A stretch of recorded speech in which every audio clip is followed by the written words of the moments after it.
সুপ্রিয় দর্শক মণ্ডলী, ফ্রন্টলাইনে স্বাগত জানাচ্ছি আপনাদের সবাইকে। দর্শক মণ্ডলী, আমাদের আজকের বিষয় বাংলাদেশে কেন বারবার গণতন্ত্র হোঁচট খায়, গতিপথ বদলে যায়, সুযোগ আসে, সুযোগ হাতছাড়া হয়ে যায়। এই বিষয়ে আমরা আলোচনা করব। এই আলোচনায় আমাদের সঙ্গে রয়েছেন দুজন অতিথি, দুজনই চেনা মুখ, আপনারা চেনেন। তবে আমি পরিচয় করে দিচ্ছি। Doctor Sinha M A Saeed, বিশিষ্ট গণমাধ্যম ব্যক্তিত্ব। ধন্যবাদ, স্বাগত জানাচ্ছি বিশেষভাবে। আপনি সম্ভবত প্রথম এলেন। জি, প্রথম আসলাম। অনেক ধন্যবাদ আপনাকে। এরপরে আরেকটা চেনা মুখ, টক শো তারকা ব্যারিস্টার আসাদুজ্জামান ফুয়াদ। স্বাগত জানাচ্ছি আপনাকে ফুয়াদ। ধন্যবাদ। তো আমার বিষয়টা আমি আপনাকে বলেছিলাম অল্প কথায়, বেশি কথা বললে তো হবে না, যে বারবার কেন হোঁচট খাচ্ছে। সম্ভাবনা হয়, সম্ভাবনা উবে যায়, কারণটা কি? এইখানে দেখেন, আপনি একজন ভেটারেন সাংবাদিক এবং এই মুহূর্তে বাংলাদেশে আপনার অবস্থানটা খুব বড় সাংবাদিক হিসেবে। আপনি একটা গুরুত্বপূর্ণ প্রশ্ন করছেন। আমি একটা কাউন্টার প্রশ্ন করি। আপনি বলেছেন বারবার হোঁচট খায় কেন? তো শিশু তো হোঁচট খাবি। আপনি তো শিশু অবস্থাটা অতিক্রম করতে পারেননি। যখনই অতিক্রম করতে গেছেন তখনই বাধা চলে আসছে। 54 বছরেও আমি শিশুই থেকে গেলাম। আপনি শিশু থাকলেন না, আপনাকে থাকানো হয়েছে। আচ্ছা, দায়ী কারা? মূল কথা আসেন। গণতন্ত্র বিকশিত হচ্ছে না, বক্তৃতা মঞ্চে ফাটা ফেলাইতেছে সব মূলদের দলগুলো। যারা চর্চাটা করতেছে তারা কি গণতান্ত্রিক না? কোনো একটা দলের ভিতরে গণতন্ত্র নাই। প্রত্যেকটা দলের কাঠামোটা এরকম হচ্ছে যে দলের শীর্ষ নেতা যা বলবেন তাই হবে। এই যে চর্চাটা, এই চর্চাটা কী হয়েছে? গণতন্ত্রের নামে স্বৈরতান্ত্রিক ব্যবস্থা চালু করা হয়েছে সেখানে, যে জন্য গণতন্ত্র আর আসে নেই। একইভাবে যিনি এমপি হচ্ছেন, উনি শিক্ষা পেয়ে যাচ্ছেন, উনি যখন প্রধানমন্ত্রী হচ্ছেন ওই তার সেন্টিমেন্ট ওইটি থাকতেছে। মন্ত্রী হচ্ছেন, মন্ত্রী তো এই জন্য হচ্ছে না কারণ দল তো শিক্ষা দেয় নাই। রাজনীতি হচ্ছে একটা সেবা, ডেডিকেশন, কোনো পাওয়ার জন্য না, কিন্তু দেওয়ার জন্য ওদের। কিন্তু শিক্ষাটা হচ্ছে কি? 54 বছরের শিক্ষাটা হচ্ছে পাওয়া, পেতে হবে। সম্পদ, অর্থ, মান, নিজের সম্মান সব পেতে হবে। এই যে প্রতিযোগিতাটা, এখানে গণতন্ত্র থাকে না তো। গণতন্ত্রের আরেকটা গুরুত্বপূর্ণ স্থান হচ্ছে আপনি লেখাপড়া করা। সবচেয়ে দুঃখজনক ঘটনার মতিবাহী রাজনীতিবিদদের মধ্যে সঠিক লেখাপড়া বন্ধ হয়ে গেছে। লেখাপড়া করতেছে তো পত্রিকা পড়ে, টিভি দেখে, সেটা না। এই যে গবেষণাধর্মী যে লেখাপড়া করা, আরও পড়া, আরও জানা, নিজেকে তৈরি করা জাতির জন্য, দেশের জন্য। আমাকে মন্ত্রী হতে, এমপি হইতে হইব, রেসপন্সিবিলিটি আসবে আমার কাছে। কিন্তু আমি এমপি কেন হব? আমাকে গম বন্টন করতে হবে, তো এটা তো আর হয় না। সেটা হবে কেন? আবার এমপি যারা নমিনেশন পাচ্ছে সেখানেও তো এইভাবে দেওয়া হচ্ছে না যে তার ডেডিকেশনটা কতটুকু আছে। এই যে প্রভাব, প্রতিপত্তি, অর্থ সব এখানে আসতেছে। তাইলে গণতন্ত্রের এত আয়োজন কেন? আয়োজন আছে। আয়োজনটা কারা করছে?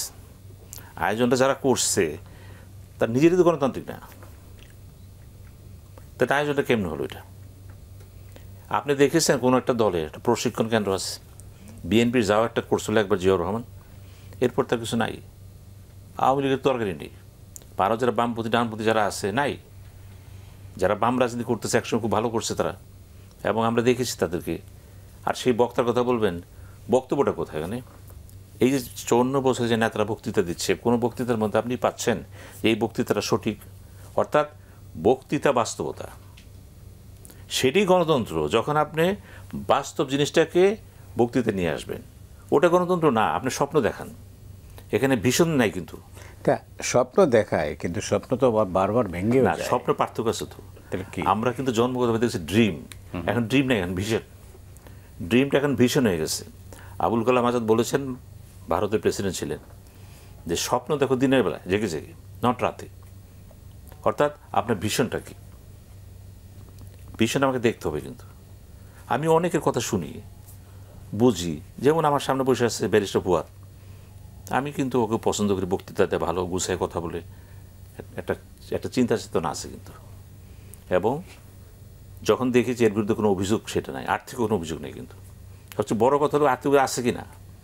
অন্যান্য বক্তৃতা বুঝে ঠিক আছে, এই যে আর্থিকভাবে আপনি ক্লিন আছেন, ইচ্ছা করলে আপনি প্রকাশ করতে পারেন, কিন্তু আপনি করছেন না।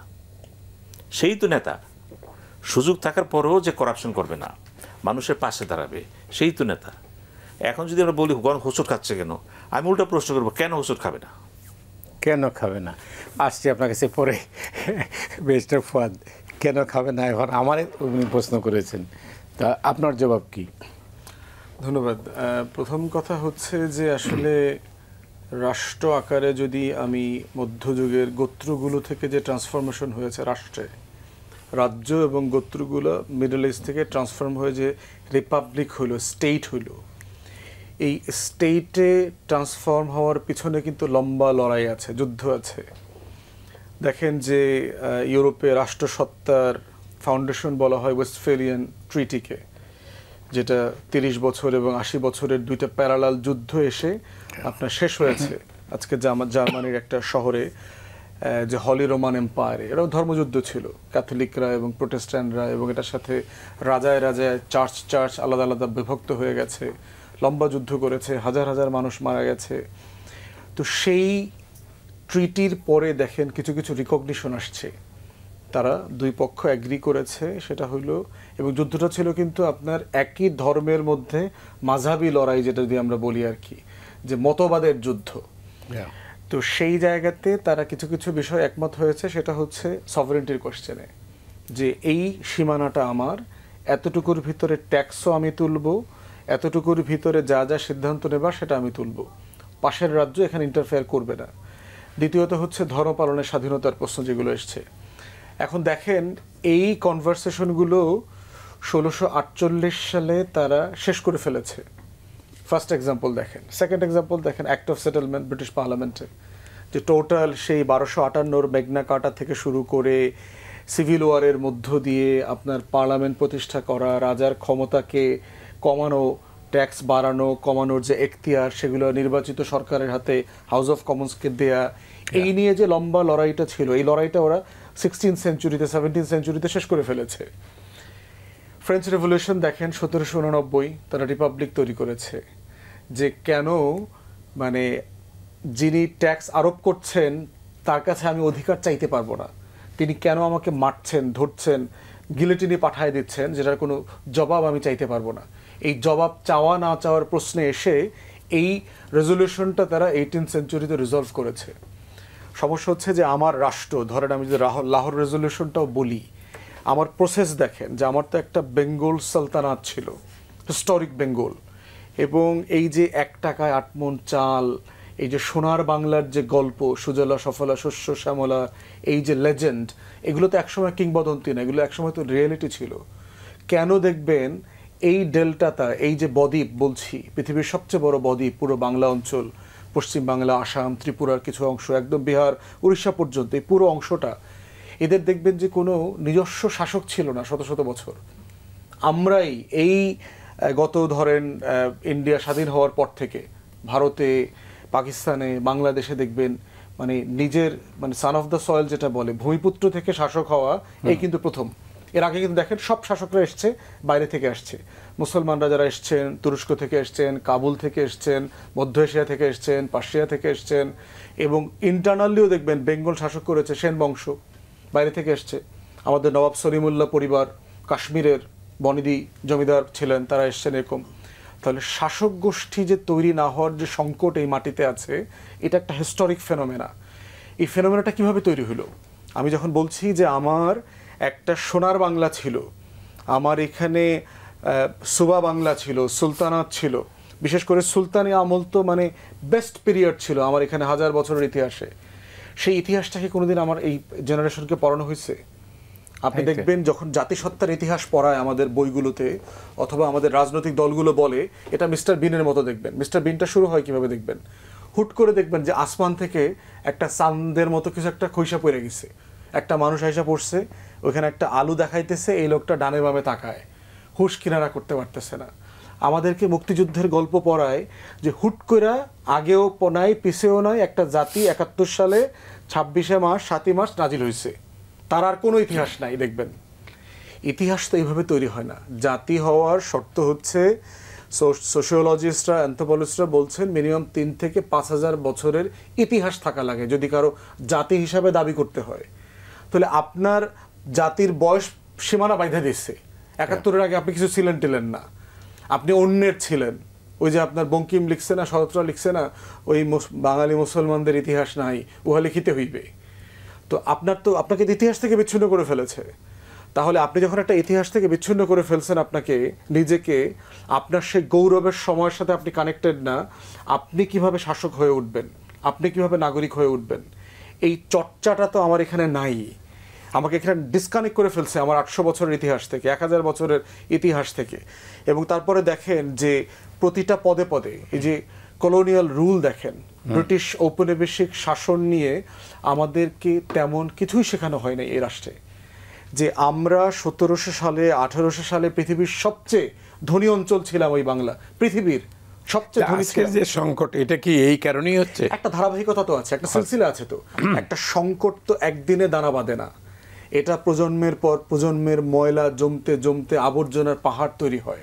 তো চিন্তার আমার দৈন্যতাটা তৈরি হইল কোত্থেকে? কারণ আমি যখন অনেক ধনী ছিলাম, নিশ্চয়ই আমার এখানে একটা বাজার ব্যবস্থা ছিল, নিশ্চয়ই এখানে একটা বিচার ব্যবস্থা ছিল, এখানে একটা শাসন ব্যবস্থা ছিল। সাডেনলি সব কিছু ক্যাওয়াটিক, কিন্তু আপনি রাজ্য হিসেবে অনেক ধনী, এটা হইতে পারে না। আপনি যখন রিচেস্ট প্রভিন্স অন আর্থ, তখন হচ্ছে আপনার এখানে একটা জুডিশিয়াল সিস্টেম ছিল, আপনার এখানে একটা গভর্নেন্স সিস্টেম ছিল, আপনার এখানে একটা মার্কেট সিস্টেম ছিল, একটা ম্যানেজমেন্ট ছিল, আপনার মাটিতে আমদানি রপ্তানি ছিল, আমদানি রপ্তানি মানে আপনার বন্দর ব্যবস্থাপনা ছিল, আপনার এখানের মানুষ জাহাজ বানাইতো।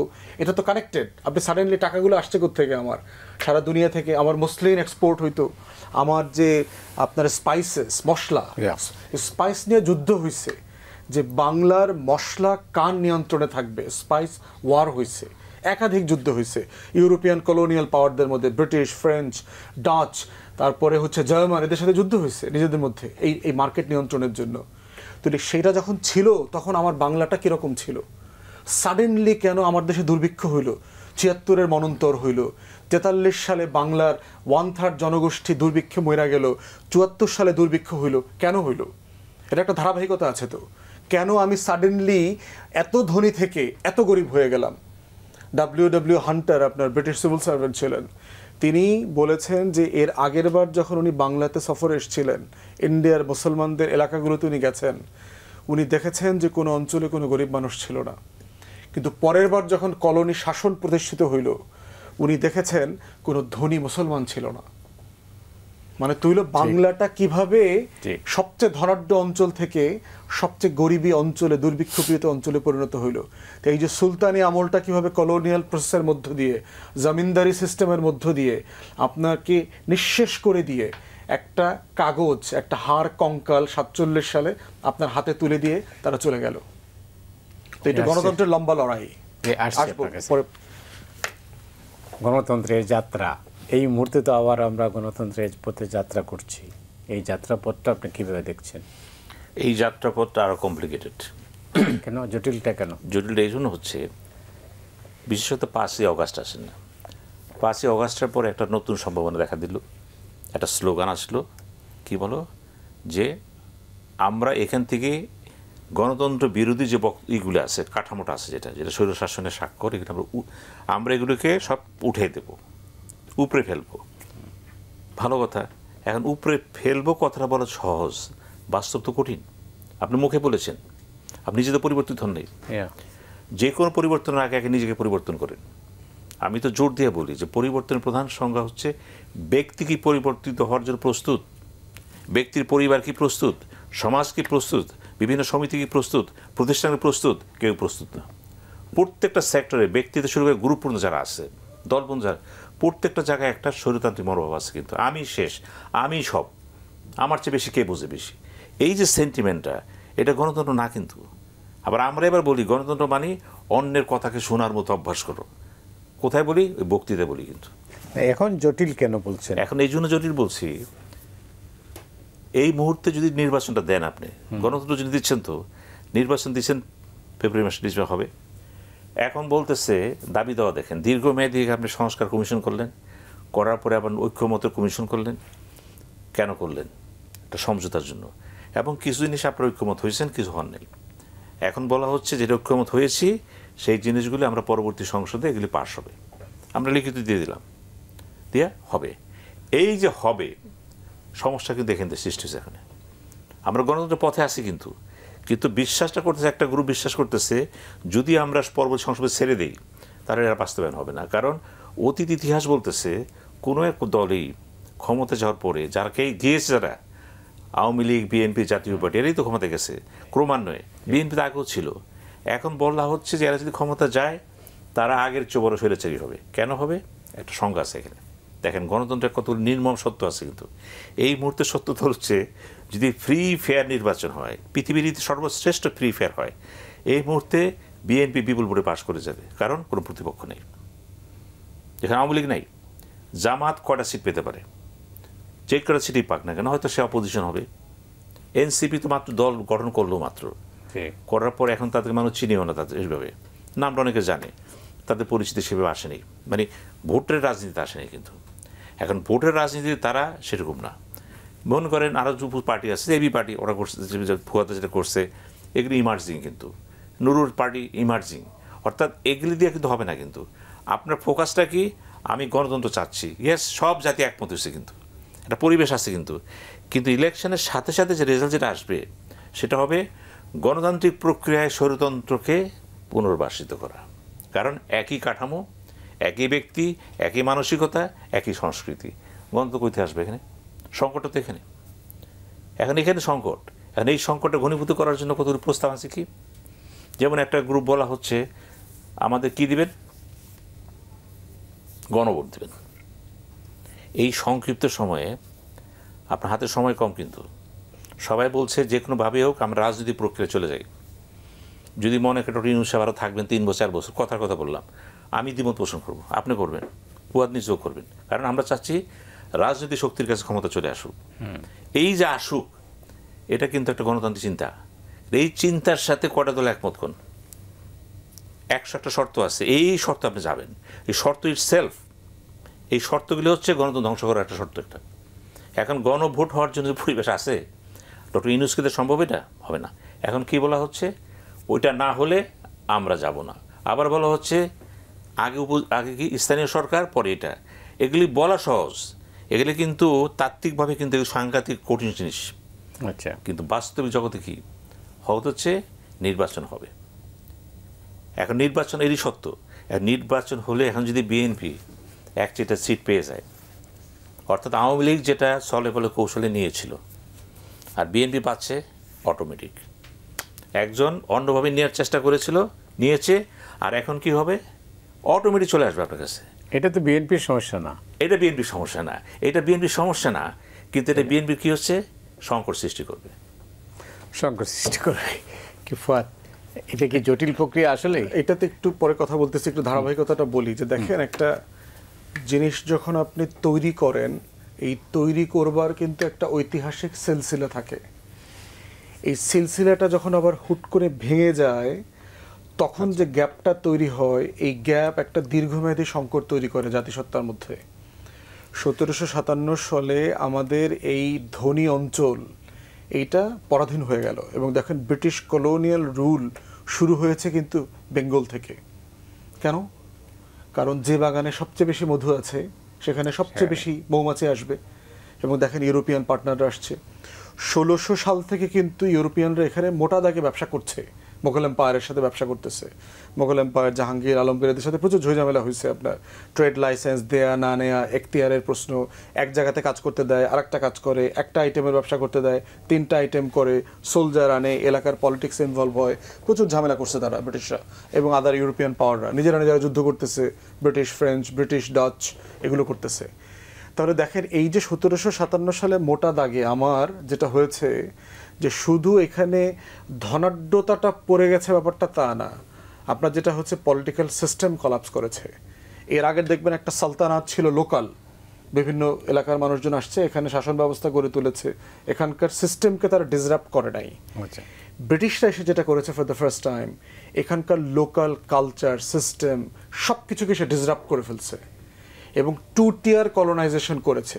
1793-তে চিরস্থায়ী বন্দোবস্ত করলো, জমিনদারি সিস্টেম করলো। জমিনদারি সিস্টেম করে মোটা দাগে হিন্দুদেরকে আগায় নিয়ে আসলো।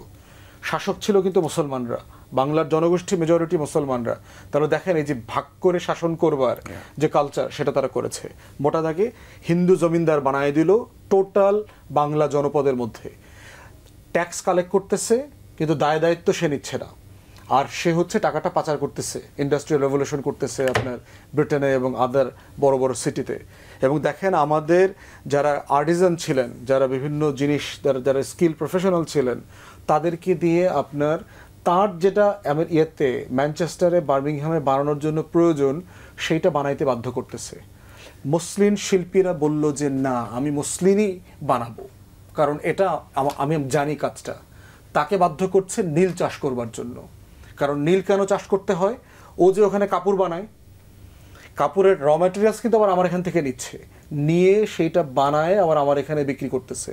এবং এই টোটাল যদি ট্রেডিং কম্পোনেন্টগুলো দেখবেন, মানে প্রপার অলিগার্কি ছিল। এই রাষ্ট্রকে চুষে ব্রিটিশরা কি করে দিয়ে গেছে, যে তো হিন্দু জমিনদারি এবং হইল আপনার ব্রিটিশ ঔপনিবেশিক শাসন, দুটা মিলে 200 বছরে যেটা করেছে, এই রাষ্ট্রটাকে কঙ্কাল বানায় দিয়েছে। পৃথিবীর সবচেয়ে ধনী অঞ্চল 1757 সালে দায়িত্ব নেওয়ার পরে 20 বছরের মাথায় এখানে প্রথম দুর্ভিক্ষ হয়ে গেল, 76-এর মনন্তর যেটাকে বলছি। কোটি কোটি মানুষ মারা গেল এখানে। যুদ্ধের সময় 43 সালে 42 সালে আমাদের কৃষক তো পণ্য কম উৎপাদন করে নাই, তাহলে দুর্ভিক্ষ কেন হইল 1943 সালে? কারণ হচ্ছে আমার এখানে খাবার দাবার সব, সে তার শীতকালে ইউরোপে যুদ্ধ চলছে, ওর পশু কি খাবে, ওর মেষপালক, ওর গরু ছাগল কি খাবে, সেই খাবার মজুত করে নিয়ে গেছে আমার গুদাম ভরে ভরে ক্যালকাটা পোর্ট দিয়ে। আপনার আমার মানুষ এখানে খেতে পায় নাই। তাহলে এই যে পুরো 200 বছরের নাই হয়ে যাওয়ার ইতিহাস, আমার শিক্ষা দীক্ষা অর্থনীতি সব কলাপস করেছে। তো সেই রকম একটা জাতিসত্তার যে ট্রমা, হিস্টোরিক্যাল ট্রমা, এই ট্রমা থেকে আপনি বের করে আনবার জন্য যে ধরনের যে মানের লিডারশিপ দরকার, যেই মানের প্রসেস দরকার, যেই মানের এডুকেশন দরকার, সেটা তো এখানে নাই। কোনো কিছু তৈরি করা হয়নি, চেষ্টা করা হয়নি, বরং ডিজেনারেশন করা হয়েছে। যখনই জেনারেশন এগিয়ে এসছে, প্রত্যেকবার আবার তাকে পিছনে ফেলবার জন্য নতুন নতুন বিপ্লবের নামে, বহু পরিবর্তনের নামে ক্যাওস লাগানো হয়েছে, এবং কেউ আগের থেকে বেটার করতে পারেন নাই। এটা ঠিক। ট্রমা, এই ট্রমার থেকে বেরোবো কিভাবে? এই ট্রমাতে সহজে বেরোনো যাবে না। কেন? আমি বক্তৃতায় পারবো, বক্তব্যে পারবো, বাঁচতে পারবো না। কারণ এই ট্রমার সাথে আমাদের একটা বলতে পারেন মজ্জাগত একটা সব অভ্যাস আছে। ট্রমার সৃষ্টি এখন তো ব্রিটিশ নাই, ইভেন পাকিস্তানেরও নাই, বাঙালিরা আছে। যেটা ফুয়াদ বলল যে জাতি, ঠিক আছে, একটা জাতি সৃষ্টি হয়ে গেছে, জাতি সত্তার বিকাশ যেভাবে হয়ে গেছে, এটা কিন্তু এখন এটার ভিতরে যারা কম্পোনেন্ট বিভিন্ন দলগুলো আছে, আমি দলের কথাই বলছি, বিভিন্ন দল সমিতি সমাজ যারা আছে, কেউ কিন্তু গণতান্ত্রিক চেষ্টা করতেছে না। প্রত্যেকটা একটা কনস্টিটিউশন আছে, কিন্তু সমিতির একটা কনস্টিটিউশন আছে। কিন্তু আপনি যখন পড়বেন, ওর বাবা সাংঘাতিক ব্যাপার সেবা। বলা হয় বাংলাদেশের সংবিধান নাকি পৃথিবীর অন্যতম ভালো সংবিধান। ভালো কথা তো, সংবিধানটা ভালো, কথাগুলি ভালো, কথাগুলি শুনে কেটে। এই যে শার্টকাট করলেন, 17টা সংশোধনী করলেন, কী জন্য করলেন? ম্যাক্সিমাম সংশোধন হয়েছে কি একেবারে হুইমসিক্যাল, কিছুটা প্রয়োজন ছিল, বাকিগুলো হুইমসিক্যাল হয়ে গেছে, স্বার্থে করে, অর্থাৎ দলের স্বার্থে গেছে, দেশের স্বার্থে যায়নি। দেশে যে কটা গেছে তাদের সংখ্যা কম কিন্তু। তাহলে এই যে করলেন, এটা তো গণতান্ত্রিক সিস্টেমে ছিল। সবচেয়ে বড় জিনিস দেখেন আবার, যদি আপনি গণতন্ত্রের কথাই বলেন, আপনি দ্বাদশ সংশোধনী করলেন। কেন করলেন? আপনি রাষ্ট্রপতি সরকার থেকে ফিরে আসবেন কোথায়? মন্ত্রিপরিষদ সরকার। যখন ফিরে আসলেন, আপনি কি আসতে পারছেন? আপনি আসছেন প্রধানমন্ত্রী শাসিত সরকারে। ওটা ছিল ব্যক্তি শাসিত রাষ্ট্রপতি, এটা হলো প্রধানমন্ত্রী শাসিত সরকার। না, এটা তো সিস্টেমের সমস্যা না। সিস্টেম না, এখানে সিস্টেম ফালা দিচ্ছেন তো, কে? সিস্টেম না, মানুষের সমস্যা। সিস্টেম কিছু না, সিস্টেম তো মানুষই করতেছে। অর্থাৎ মানুষ যেটা করতেছে, এটা এমন একটা ব্যবস্থা যেখানে সে আর গণতন্ত্র থাকবে না। সে বলে করবে আমি একটা সেমি গড হয়ে গেছি, কেউ তোয়াক্কা করে না। আপনি প্রধানমন্ত্রীর কথা বাদ দেন, রাষ্ট্রের কথা বাদ দেন না কেন, সাধারণত একটা জেলার মেম্বার যিনি হন লোকালে, উনিও ফিল করেন আই এম সামথিং। উপজেলার চেয়ারম্যান উনিও ফিল করেন। এই যে এমপি তো আসি আর মন্ত্রীর কাছে বলাই যাব না, এই ফিলিংসটা কোথা থেকে আসে? এই ফিলিংসটা আসে একটা সংস্কৃতি থেকে। আপনি কোন সংস্কৃতি করলেন? In the name of Democratic culture আপনি একটা কিন্তু অথরিটেরিয়ান কালচার করে ফেলেছেন। তো আপনি কিন্তু বলতেছেন আই এম ডেমোক্রেট, আসলে you are not democrat, you are styling yourself as Democrat.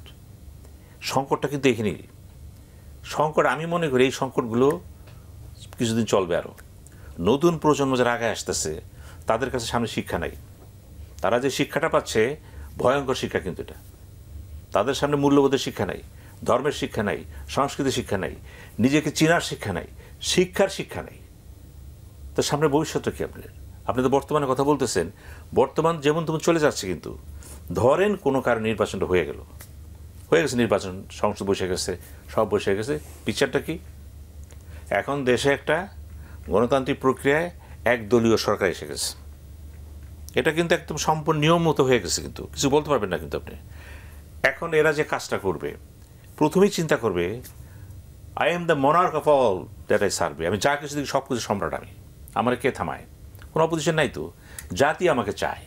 এই যে জাতি আমাদের না, জাতি আমাকে চায়। আপনি শুনেছেন এই বাংলাদেশে প্রথম দেশ সম্ভবত যেখানে যে কোনো প্রধানমন্ত্রী রাষ্ট্রপতি হন না কেন তিনি আমি কথা ইউজ করে, কিন্তু আমি দিয়েছি, আমি করেছি, এবং তার নামে কিন্তু বাসের টিকিট হয়, অর্থাৎ বাসে লেখা থাকে তার অনুদান, প্রধানমন্ত্রী অনুদান। দেখবেন ঢাকা ইউনিভার্সিটি অনেকগুলো বাস আছে, বিভিন্ন ইউনিভার্সিটি, এগুলো হয় কেন? কেন তার নামে রাস্তাঘাট হবে? কেন মনে করেন, আপনি কথা বলছি যে বঙ্গবন্ধু শেখ মুজিবুর রহমান উনি তো একটা অবস্থানে ছিলেন, তার নামে একটা কলেজ হবে কেন? কেন একটা প্রধানমন্ত্রী? একটা তো না, হাজারো, হাজার হাজার। তো তাকে দরকার আছে। জিয়াউর রহমানের নামে প্রাইমারি স্কুল হবে কেন? আগে ঠিক করেন যে আমরা ব্যক্তি নিতে চাই কোথায়। আমরা কি দেবতা বানাবো? প্রত্যেকটা দল চেষ্টা করে তার নেতাকে এমন পর্যায়ে নিয়ে যাওয়ার জন্য যে সে হলো পৃথিবীর একমাত্র লোক, তার বেশি কেউ বোঝে না। না, এই যে বোঝে না, এবং যখন ওই লোকটিও মনে করে যে ওরা যা বলতেছে সব তো ঠিক, আমি তো তাই, দোষটা কারে দেবেন? ওই যে বলেন সিস্টেম কিছু না, আমরা মিলেমিশে ব্যক্তিকে তোষামত করতে করতে এমন একটা পর্যায়ে নিয়ে গেছি যে আমি মূল্যবোধ ভুলে গেছি। যদি আরও যান বাংলাদেশের সমস্যার উপরে, ঘুষ দুর্নীতি বিরাট সমস্যাটা আপনি নিজেও জানেন। চলাফেরা করতে বসা লাগে, যেখানে যাবেন টাকা পয়সা হবে না, কাজ হবে না, মন্ত্রী ফোন করলে কিছু হয় না। কেন হয় না এটা? তো এই যে হয় না, এটাকে মন্ত্রী মেনে নিচ্ছে, কিন্তু স্বয়ং প্রধানমন্ত্রী মেনে নিচ্ছেন, রাষ্ট্রপতি মেনে নিচ্ছেন, চিফ অ্যাডভাইজার মেনে নিচ্ছেন, সবাই মেনে নিচ্ছেন, এবং আমরাও মেনে নিচ্ছি। পরিবারের যে গার্জিয়ান, অভিভাবক, তিনি যে সংসারটা চালাচ্ছেন, যে বেতন পান, ইনকাম, সেই বেতন সংসার চলে? ঢাকার সিটিতে আমি তো বলি দুর্নীতি দমন করতে কিচ্ছু লাগে না।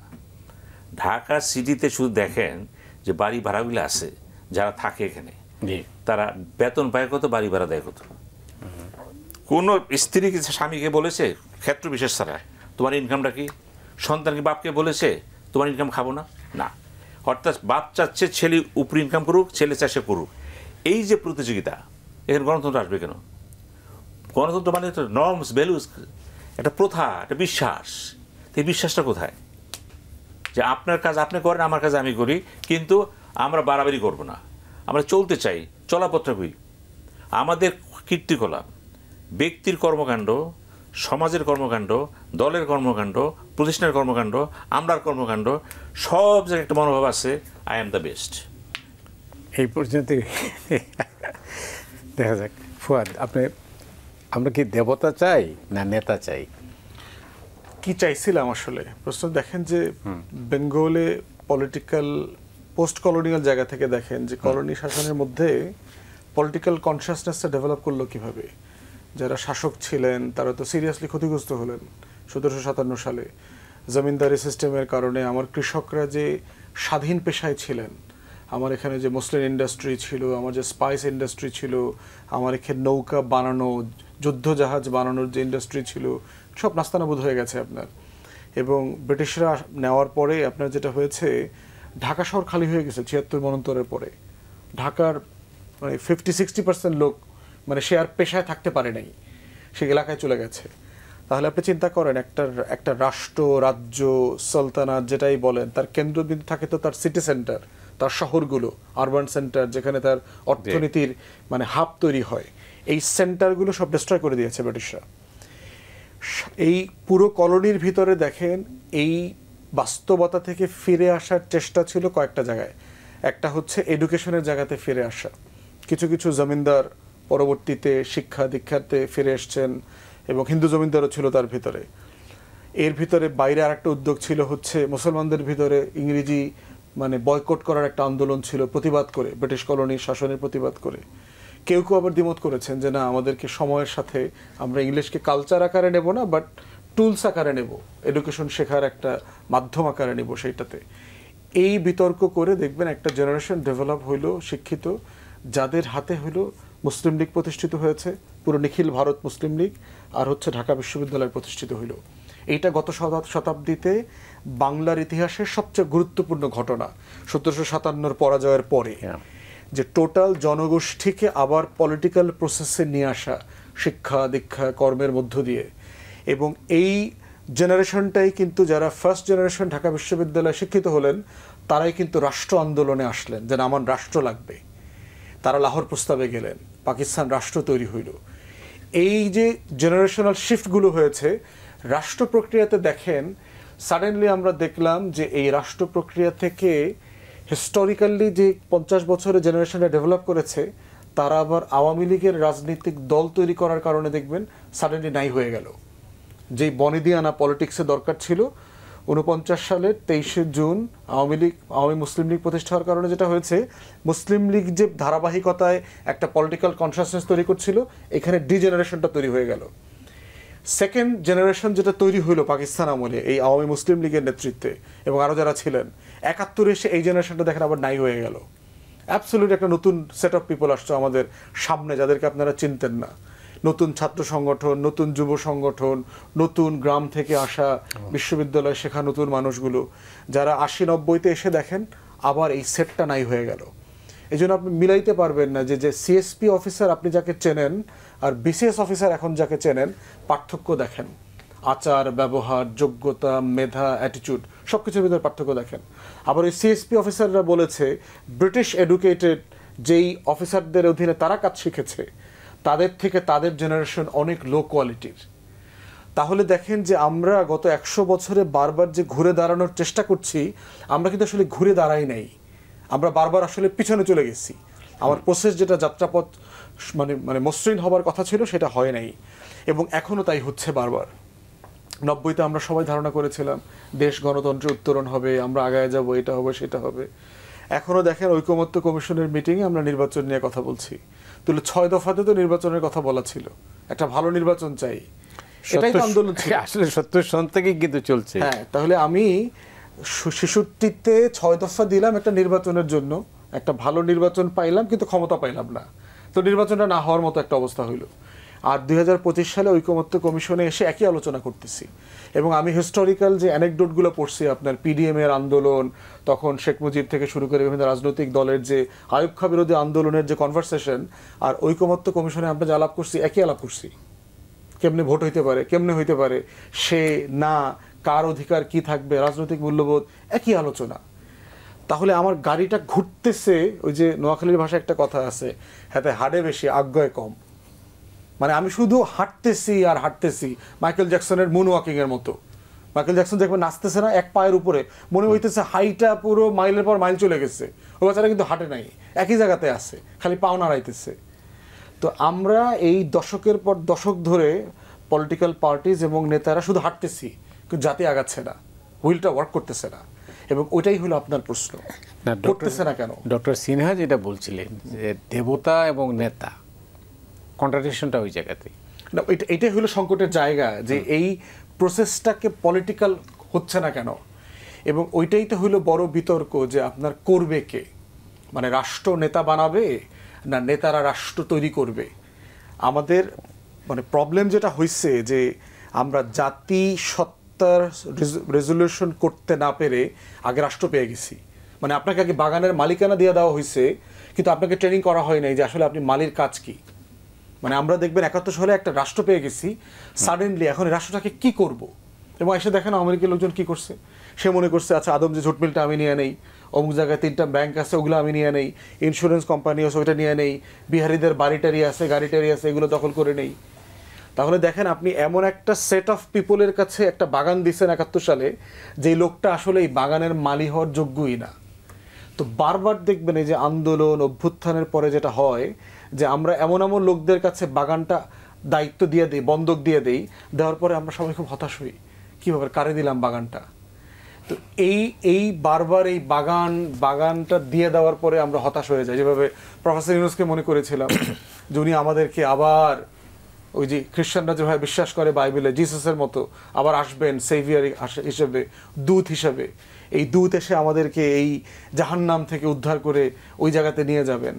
তো এই দূত মানে পার্সোনাল সেভিয়ারের আইডিয়া থেকে ইনস্টিটিউশনাল সেভিয়ার্সের জায়গায় না যাওয়া পর্যন্ত এর কোনো পরিবর্তন হবে না।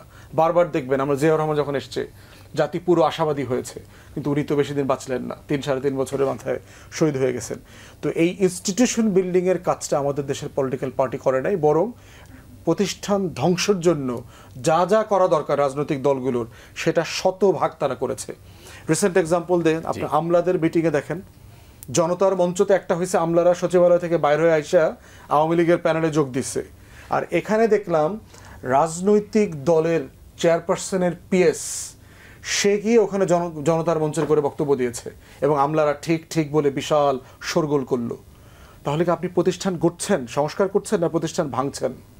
যেটার জন্য আমরা বারবার পিছিয়ে পড়ে যাচ্ছি, যেটার জন্য ব্যক্তির উপরে বারবার আমাদের ভরসা করতে হচ্ছে, বিশ্বাস করতে হচ্ছে, কিন্তু প্রতিষ্ঠান গড়ার লড়াইটা এটা করতে পারছি না। এবং ঐকমত্য কমিশনে আমরা বারবার দেখেছি যে সিরিয়াসলি প্রতিষ্ঠান বিল করবার যে ডিটারমিনেশন, এটা কমিশনের আলোচনায় রাজনৈতিক দলগুলোর মধ্যে আমরা দেখি নাই। অনেক ধন্যবাদ। প্রফেসর ইউনূসের মূল সমস্যাগুলো কি আপনার দৃষ্টিতে, আপনি কিভাবে দেখেন তাকে? আমি একটু ফুয়াদের একটা কথা একটু চোখ করা দরকার, একটা ভালো কথা বলেছে। ব্রিটিশ সিভিল সার্ভিস যেটা বলি, আপনাদের আইসিএস, পাকিস্তান সিভিল সার্ভিস, আমাদের বিসিএস, কথা ছিল আমরা আগাবো, কিন্তু হয়েছেটা কি, এরম কথা ছিল, এরম হলো। বিসিএস তো হওয়া উচিত ছিল ব্রিটিশ থেকে উন্নত মানের, সিএসপি উচিত ছিল ও তার চেয়ে উন্নত মানের, কেন হতে পারলাম না? ঠিক আছে, আমরা জাতি ছিলাম না, জাতি হয়ে গেছে, রাষ্ট্র পেয়ে গেছে। অনেকে বলেন এটা নিয়তি। এটা হচ্ছে নিয়তিটা এই জন্য বলতেছেন, এটা অসহায়ের বক্তব্য। আচ্ছা, নিয়তিতে ক্রিয়েট করতে হবে। আল্লাহ তো নিজেই বলেছেন তুমি কাজ করো, কারণ তুমি কাজ এমন শুধু তাই না, বলেছে তুমি নামাজ, ফরজ নামাজ পড়ে কাজে নেমে যাও, কোরআনের বাণী। তো নিয়তি হবে কেন? নিয়তি তো দিচ্ছে আল্লাহ, ঠিক আছে, আল্লাহ তবে কাজ করতে বলছে। যে জাতি নিজেকে সাহায্য করে না, আমি তাকে সাহায্য করি না, আল্লাহ বলছেন তো এগুলো। অর্থাৎ নিজেকে, ব্যক্তিকে বুঝতে হবে যে আল্লাহ তাআলা আমাকে বলেছে আমার কাজগুলোকে আরও উজ্জ্বলতর করার জন্য, চেষ্টা করলে আল্লাহ সহযোগিতা করবে। আপনি এইভাবে পজিটিভ দেখেন না কেন? এটা হলো একটা কথা। সুতরাং আমি এই জিনিসটা খুব গুরুত্ব দিলাম আলোচনায়, যে আমরা ব্রিটিশ সিভিল সার্ভিস থেকে আমরা পাকিস্তান সিভিল সার্ভিস উন্নত হয়নি, পাকিস্তান থেকে বাংলা উন্নত হয় না, হয়েছে কি নিচের দিকে নামছে। এই যে নিচের দিকে নামা, এটা কেন হয়েছে? শুধুমাত্র নেতৃত্ব, গণতন্ত্র আসবে না নেতৃত্ব ঠিক না হলে। আমরা সোহরাওয়ার্দীকে দিকে পেয়ে, শেরে বাংলাকে পেয়েছে, কথা বলেন তো শেরে বাংলা সোহরাওয়ার্দী তাদের সময় তারা শ্রেষ্ঠ নেতা ছিল, যে এই সময় থাকতেন, এই চ্যালেঞ্জ তারা কীভাবে নিতেন। আমি কোনো নেতাকে তো মনে হয় সবকালে নেতা, সে প্রত্যেক ব্যক্তি, প্রত্যেক নেতা, প্রত্যেক গবেষক, প্রত্যেক পণ্ডিত সমকালের প্রোডাকশন হয়। Maybe the best product of the time, space and dimension, এর বেশি কিছু না। কিন্তু আমি যদি বলি উনি একদম 100 বছর 100 বছরের শ্রেষ্ঠ, আমি তা বলবো না তো। এইখানে হচ্ছে আমাদের ভুল। এই ভুলটা কে করছে? এই নেতারা করছে। ওই যে বললেন পূজার কথা, বাংলাদেশে নেতৃত্ব বিল্ড আপ হয় নাই, কারণ মূল নেতা কখনো চান না দলের বিরোধী নেতা সৃষ্টি হোক। এটা মারাত্মক কথা। পার্লামেন্টে 10টা মেম্বার পার্লামেন্ট সৃষ্টি হোক, এটা চাচ্ছেন না, ওই দল চাচ্ছে না, সরকারি দল চাচ্ছে না, বিরোধী দলও চাচ্ছে না। কারণ বিকশিত কেমনে হবেন? চিৎকার করলে না, চিৎকার মানে তার এমপিশিপ না। আপনি গঠনমূলক কথা বলেন, প্রস্তাব দেন, দেশ কেমনে ছিল বলেন, সেটা না। আবার দেখেন যেটা সবচেয়ে বেশি, যেটা ইউনূস সাহেব শুধু বলছেন যে ওনার সমস্যাটা কি, ওনার সমস্যাটা হচ্ছে ব্যক্তি হিসেবে সে ভালো, অমায়িক, কিন্তু রাষ্ট্র যেটা প্রশাসন, এটা এনজিও না। কিন্তু একটা এনজিও যদি আপনি চালান 40 বছর, তার 2টা জিনিস ঘটে যাবার ভিতরে, সেটা হলো আপনি সাহায্য পাচ্ছেন, ওই টাকা দিয়ে কাজ করতেছেন, কোনো চ্যালেঞ্জ নেই, জবাবদি কম থাক, চ্যালেঞ্জ নেই, আপনার কিন্তু কোনো চ্যালেঞ্জ নেই, কিন্তু এনে অপোজিশন নেই। কিন্তু আবার যে টাকা দিচ্ছে যারা, তাদের প্রতি আপনার একটা আনুগত্য আছে, কিন্তু অর্থাৎ নিজেকে বিল্ড আপ করছেন আপনি অনুগত হিসাবে, এবং কি হিসাবে? ওই এনজিও প্যাটার্নে। রাষ্ট্র তো তা না। রাষ্ট্রের প্রতিবাদ আসে শিষ্ট দমন সুষ্ঠু পালন আছে, এনজিও তো তা নাই তো। এখানে ফরেন পলিসি আছে, ডিফেন্স পলিসি আছে, বৈদেশিক শক্তি আছে, রিজনাল পাওয়ার আছে। এই ক্ষেত্রটা আমার মনে হয় তার জন্য খুব বেশি কষ্ট হয়ে গেছে। আমি তার মেধা প্রজ্ঞা যাতে আছে, যে যেই পারেন সেই নোবেল পুরস্কার পাইছেন, ঠিক আছে, ব্যক্তিগত চেষ্টা পাইছেন, কিন্তু তাকে এনে আমরা বসাইলাম কেন? এই জন্য তো বসাইছেন, প্রত্যাশা ছিল তিনি পারবেন। কিন্তু আমরা কিন্তু সেদিন টকশোতে বলেছি, আমি ডক্টর ইউনূসের উপরে কিন্তু 10টা আর্টিকেল লিখছি সেই সময় আওয়ামী লীগের আমলে। আমি কিন্তু সিরিয়াসলি সমালোচনা করছি এখানে, আমি গঠনমূলক সমালোচনা করছি সেখানে। ঢাকা কুরিয়ার লিখতাম, আমি কলাম লিখতাম এখানে। এখন প্রশ্ন হচ্ছে আপনার, ওনার কাছে আপনি কি চাচ্ছেন? আপনি আম গাছে কলা চাচ্ছেন কেন? জাম গাছে আপনি আম চাচ্ছেন কেন? অপরাধ কার? প্রত্যাশা করছিল জাতি হয়তো সে পারবে, বিশ্বাস করছেন, ঠিক আছে, বিশ্বাস করা অপরাধ না। উনি যখন বসলেন, উনি যে উপদেষ্টা পরিষদ করলেন, 5 জন নিলেন মহিলা, যারা প্রশাসনে পর্যন্ত বোঝে না। এরা কারা? উপদেষ্টারা কারা? ফখরুদ্দিন যখন ক্যাটের গভর্নমেন্ট করলেন, আলোচনা করেনি? উনি বললেন আমি যাকে পাইছি তাকে নিয়ে নিয়েছি সামনে। এগুলো জবাব হলো? শুনেন, হেড অফ দ্য গভর্নমেন্ট যদি জবাব দিবেন, জবাবগুলো হতে হবে লজিক্যাল। এটা শিশু শুরু হবে না তো। জি, অনেক ধন্যবাদ আপনাকে। হাতে 1.5 মিনিট আছে। ওই যে প্রশ্নটা করেছিলাম ডক্টর প্রফেসর ইউনূস সম্পর্কে বলি। প্রফেসর ইউনূস হচ্ছে যে, মানে দেখেন, সবাই যার যার জায়গাতে বিশাল অবদান রাখার মানুষ। রোনাল্ডো অনেক ভালো ফুটবল খেলে, তাকে যদি আপনি মানে টি-20-তে নামাই দেন, টি-20-তে নামাই দেন এবং আশা করেন যে প্রথম দিন থেকে সে 4 পিটাবে, 6 পিটাবে, এটা তো ওয়ার্ক করবে না তো। শোয়েব আখতারকে যদি আপনি গোলকিপার করে দেন, ওই রাওয়ালপিন্ডি এক্সপ্রেস তো ওখানে থেমে যাবে। বলটা সে হাতে নিয়ে দৌড়ায় মাথা মাথা চলে যেতে পারবে তাড়াতাড়ি, কিন্তু গোল সে দিতে পারবে না। তো প্রফেসর ইউনূস হচ্ছে পারহ্যাপস অথরিটি এক্সারসাইজ করার ব্যাপারে তার প্রচণ্ড দুর্বলতা দেখলাম, যে আপনাকে আমি অথরিটি দিচ্ছি কিন্তু আপনি অথরিটি এক্সারসাইজ করতে পারছেন না। এবং অন্তর্বর্তীকালীন সরকার বাংলাদেশের ইতিহাসে সবচেয়ে বেশি ম্যান্ডেট নিয়ে এসছে। আমার হিস্ট্রিতে তো এই লেভেলের গণ অভ্যুত্থান হয়নি। এবং বাংলাদেশের সব রাজনৈতিক দল তাকে গিয়ে বায়াত নিয়ে আসছে, তাকে বায়াত দিয়ে আসছে যে আমরা আপনার সাথে আসি। এইরকম ঘটনা কখনো ঘটে নাই। তারপরও তিনি আপনার আমাদের আমলাতন্ত্র বলেন, আমাদের সশস্ত্র বাহিনী বলেন, গোয়েন্দা সংস্থা বলেন, কারো উপরে সে নিয়ন্ত্রণ প্রতিষ্ঠা করতে পারছে না। মানে যাদেরকে ধরেন 24 ঘন্টায় ফেলে দেওয়া দরকার ছিল, যারা দিল্লির গোলামি করেছে, এই রাষ্ট্রটাকে বিক্রি করে দিয়েছে প্রতিদিন প্রতি রাতে, তারা এখনও প্রশাসনে আছে, সামরিক বেসামরিক প্রশাসনে আছে। গোয়েন্দা সংস্থাগুলো প্রচুর মিসলিড করতেছে, ইনফরমেশন দিচ্ছে না, যেন সিভিল অ্যাডমিনিস্ট্রেশন মানে প্রচুর সমালোচিত হয়, এবং এগুলো উনি জানেন, ওনাকে বলা হয়েছে। তো সেই জায়গাতে যে ডিসাইসিভনেসটা দেখানো দরকার ছিল, এটা উনি পারেন নাই। বাংলাদেশের হিস্ট্রিতে প্রেসিডেন্ট জিয়াউর রহমান কেন একক একটা জায়গা নিয়ে আছেন? কারণ উনি একাধারে প্রচণ্ড মেধাবী মানুষ ছিলেন, প্রচণ্ড সৎ মানুষ ছিলেন, যেটা ওনার শত্রুরাও কোনোদিন প্রশ্ন তুলবে না, প্রচণ্ড রকম দেশপ্রেমিক মানুষ ছিলেন, এবং প্রচণ্ড রকম ডিসাইসিভ মানুষ ছিলেন। মানে লিডারশিপ বলতে যা বোঝানো হয়, সেইটা ওই যে মানে এক অঙ্গে শত ফুল, এইটা জিয়াউর রহমান ছাড়া আমরা দ্বিতীয় কোনো ব্যক্তি কাউকে পাই নাই। প্রফেসর ইউনূস সাহেবের এই জায়গাটাতে ব্যাপক দুর্বলতা আছে, যে উনি টু সিম্পল, টু হাম্বল, টু ডিগনিফাইড।